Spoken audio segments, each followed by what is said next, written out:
세계 증시와 우리 증시를 짚어보는 시간 3분 증시입니다. 연합인포맥스 권영욱 기자 나와 있습니다. 안녕하세요. 안녕하십니까? 네, 간밤 미국 증시 어땠습니까? 네, 간밤 미국 증시는 부채 한도 협상이 지지부진한 데 따라 하락했습니다.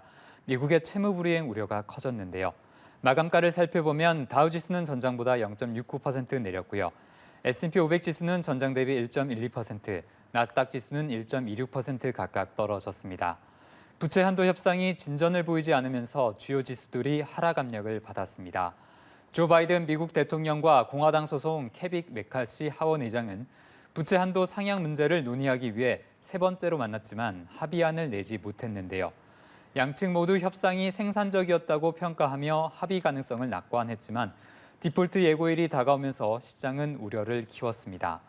장 후반 들어 부정적인 소식이 나오며 지수 낙폭은 더욱 커졌는데요. 메카시 의장은 언론 인터뷰를 통해 우리는 부채 한도를 높일 것이라면서도 백악관과의 협상에서 더는 양보할 의사가 없다고 말했습니다. 공화당 측 협상팀의 일원인 패트릭 맥헨리 하원 의원은 정부 지출 삭감안에 대해 양측 간 근본적인 이견이 있다고 했는데요. 일부 공화당 하원 의원들은 재무부가 지목한 디폴트 예고 날짜가 정확한지에 대해서도 의문을 제기하는 것으로 알려졌습니다.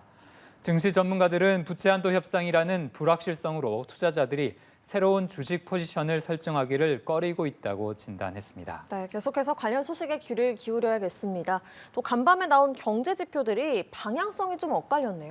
네, 간밤에 중요한 지표 발표가 여럿 있었는데 방향성이 혼재됐습니다.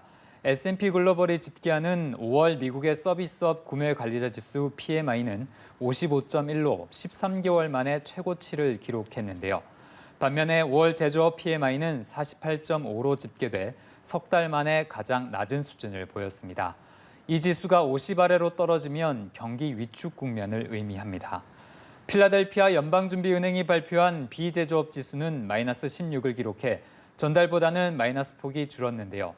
다만 지수가 3개월 연속 마이너스를 유지해 비제조업 활동이 위축 국면인 것을 시사했습니다.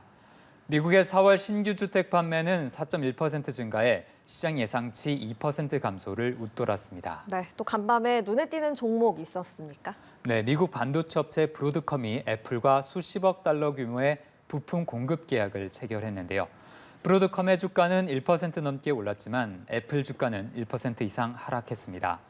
주택 관련 용품 판매 업체 로스의 주가는 회사 실적이 예상치를 웃돌았다는 소식에 1% 넘게 뛰었고요.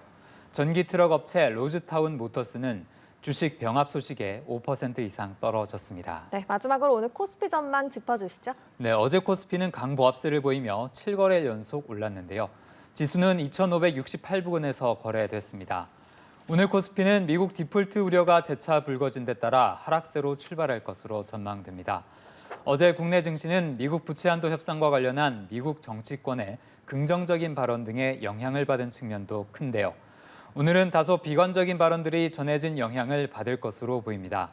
지수는 최근 주가 눈높이가 높아진 데 따른 가격 부담이 작용할 수도 있겠습니다. 네, 알겠습니다. 3분 증시 권용욱 기자와 함께했습니다. 고맙습니다.